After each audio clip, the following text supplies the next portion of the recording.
राधे राधे दोस्तों, आप सभी का हमारे YouTube चैनल APSM ऑफिशियल में स्वागत है। आज हम पढ़ेंगे क्लास 10th की इकोनॉमिक्स की पहली चैप्टर जिसका नाम है अर्थव्यवस्था एवं इसके विकास का इतिहास, यानी in English economic and history of its development. इन कड़ी में हम सबसे पहले जानेंगे कि अर्थशास्त्र होता क्या है। तो अर्थशास्त्र दो शब्दों से मिलकर बना हुआ है, अर्थ एवं शास्त्र, जिसमें अर्थ का मतलब होता है धन या मुद्रा और शास्त्र का मतलब होता है प्रणाली। तो इसके बारे में देखिए कि आधुनिक अर्थशास्त्र का जो पिता है एडम स्मिथ को कहा गया है। आधुनिक अर्थशास्त्र का पिता किसे कहा गया है? एडम स्मिथ को। और जन्म इसका जो हुआ था, इसमें थोड़ा सा कंफ्यूजन है इसके तिथि में। 5 या 16 जून 1723 ईस्वी को स्कॉटलैंड में हुआ था। यह एक प्रसिद्ध दार्शनिक एवं अर्थशास्त्री था। ठीक। एडम स्मिथ ने अपनी पुस्तक द वेल्थ ऑफ नेशन, जिसका प्रकाशन हुआ था 1776 ईस्वी में, अर्थशास्त्र को एक स्वतंत्र विज्ञान के रूप में घोषित किया। यानी कि एडम स्मिथ की एक बुक थी द वेल्थ ऑफ नेशन, जिसका प्रकाशन हुआ था 1776 ईस्वी में।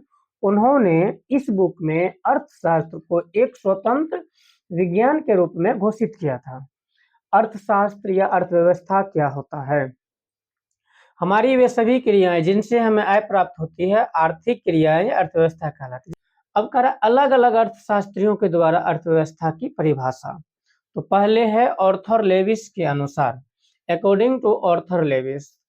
इसके अनुसार कह रहा है कि ये ऑर्थर लेविस जो था, उन्होंने अर्थव्यवस्था को जो परिभाषा दिया, ये कहा था कि अर्थव्यवस्था का अर्थ किसी राष्ट्र का संपूर्ण व्यवहार से होता है, जिसके आधार पर मानवीय आवश्यकताओं की संतुष्टि के लिए वह अपने संसाधनों का प्रयोग करता है। उसी के बाद ब्राउन के अनुसार अर्थव्यवस्था आजीविका अर्जन की एक प्रणाली है। ये किसके अनुसार था?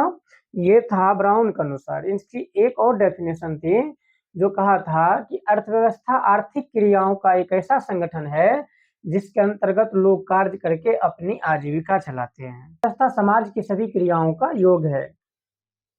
प्रत्येक अर्थव्यवस्था दो प्रकार की कार्य संपादित करती है।